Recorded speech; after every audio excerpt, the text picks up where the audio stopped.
Mga kapuso, mag-ingat sa paglalagay ng personal information sa inyong social media account. Pwede kasi yung magamit ang mga gustong magpanggap na kayo para makautang sila sa bangko o di kayo makabili ng bagong smartphone. Ang kwento ng isang biktima sa report ng saksing si Sherian Torres. Hindi na bago ang paghahanap ng mga dating nang kakilala sa Facebook. At di lang yan, pwede rin minsang malaman dyan kung saan ka nakatira, saan ka nag-aral, pati nga birthday mo, at kung sino-sino ang iyong mga kaanak at kaibigan.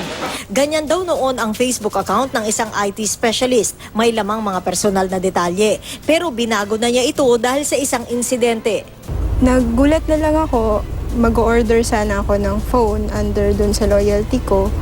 Tapos sabi sa akin, hindi na daw ako pwede kasi nabigay na daw sa akin. Wala naman ako ino-order na telepono. Ang sinabi nila nung nakausapan nila ako, i-charge daw sa bill ko. Isang babae raw ang nagpanggap na siya at nagpa-deliver ng smartphone na 25,000 pesos ang halaga sa address na hindi naman kanya. Hinala niya nakalusot ang babae bilang siya dahil alam ang mga personal na detalye na madalas tanungin ng mga mobile network. 6 na buwang inilaban ni Jackie ang kaso bago na patunayang biktima siya ng identity theft at di natuloy ang paninigil sa kanya. Simula nung nangyari yun, naging maingat na ako na bumili online, magbigay ng detalye ko sa ibang tao.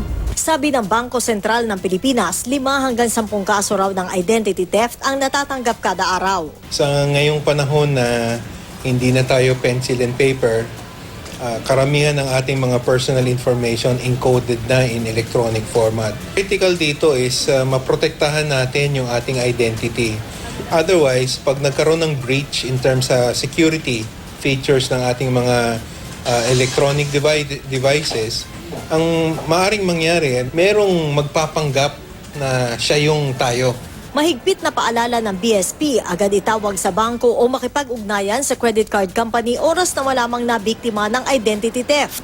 Kung hindi, Republic Act 8484, Electronic Devices Act, nakasaad kasi sa batas na ang liability ng individual extends hanggang doon sa punto na na-report niyang stolen yung card. ako si Sherian Torres, ang iyong saksi.